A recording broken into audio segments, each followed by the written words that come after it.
নমস্কার, আমি শান্তাচন্দ্র। আজকে যে বিষয়টা নিয়ে আমি ডিসকাস করব সেটা হচ্ছে টাচ নোট। বাংলায় কি বলা হয় স্পর্শস্বর, আর হিন্দিতে কনস্বর। এটা কি? এটাই তো প্রথম প্রশ্ন আসবে। স্পর্শস্বর হচ্ছে মূল স্বরের সাথে আরেকটা স্বর যেটা অল্প পরিমাণে লাগিয়ে গাইতে হয়, যেটা গাইলে সেটা উচ্চারণ করা যাবে না ওই স্পর্শস্বরটাকে, কিন্তু ওই স্বরটাকে ওই সুরটায় গাইতে হবে। আমি সেটা কি সেটা আমি পরে বিস্তারে বলছি আর কি, ব্যাখ্যা করে আমি পরিষ্কার করে বলবো। তার আগে আমি আসি এই স্পর্শস্বরের প্রয়োজনীয়তাটা কি। স্পর্শস্বর একটা গানকে খুব সুন্দর নিটোল গোল গোল করে একটা শেপ দেয়, কিন্তু স্পর্শস্বর ছাড়া যদি আমি সেই গানগুলো গাই বা যে কেউ হোক গাক, সেই গানটা খাড়া খাড়া খোঁচা খোঁচা, মানে খুব শার্প শার্প শুনতে লাগে, যে গানটা শ্রুতিমধুর হয় না। এটা হচ্ছে স্পর্শস্বরের খুব গুরুত্বপূর্ণ একটা ভূমিকা। আমি এক্ষুনি সেটা একটা উদাহরণস্বরূপ আমি দেখাচ্ছি। সেটা হচ্ছে একটা রাগের আমি বন্দিশের ফার্স্ট লাইনটা উইথ টাচ নোট আমি গাইছি, তারপরে উইদাউট টাচ নোট আমি গাইব। শুনতে কেমন লাগবে দেখুন তো একবার।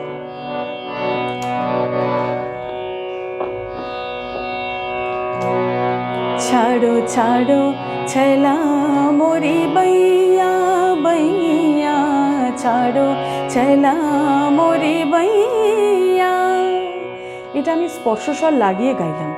এবার এই সেম লাইনটাই আমি স্পর্শস্বরগুলোকে সরিয়ে দিয়ে শুধুমাত্র আমি নোটেশন অনুযায়ী গাইছি। ছাড়ো ছাড়ো ছেলা মোরি বৈয়া বৈয়া, ছাড়ো ছেলা মোরি বৈয়া।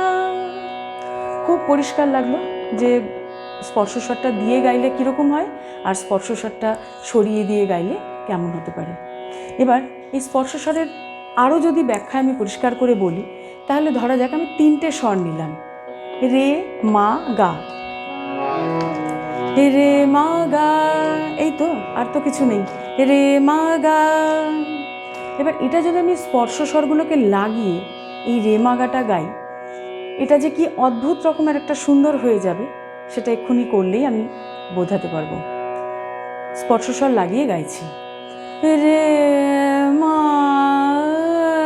গা, তাহলে প্লেন রে মা গা, এইটা কীরকম হয়ে গেল। এটা কোথায় কোথায় স্পর্শস্বরগুলো লাগলো সেটা আমি বলে দিই।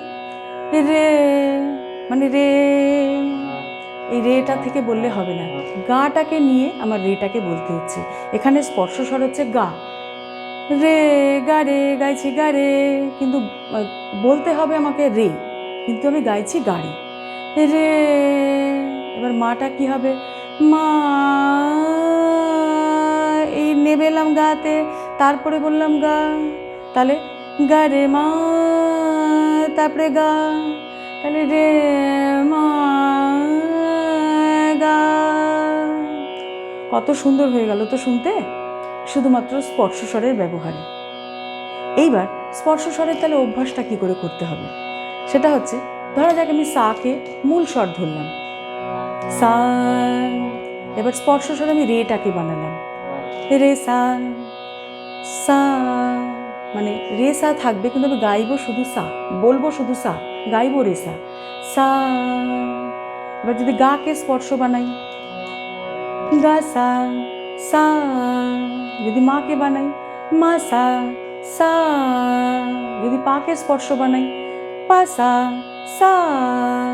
তাহলে বোঝা যাচ্ছে শুধুমাত্র যে পরের স্বরটা তা না, সায়ের পরে রে, তারপরে গাকেও স্পর্শ স্বর বানানো গেল, মাকেও গেল, মানে যে মূল স্বরের সাথে কোনো একটা স্বরকে যদি অল্প পরিমাণে লাগিয়ে মূল স্বরটাতে আসা যায়, সেইটা হচ্ছে স্পর্শস্বর।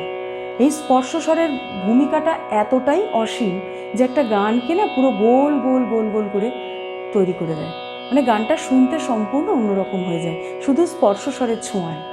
তাহলে আজকে পরিষ্কার হলো যে আমার আলোচনার বিষয়টা কি।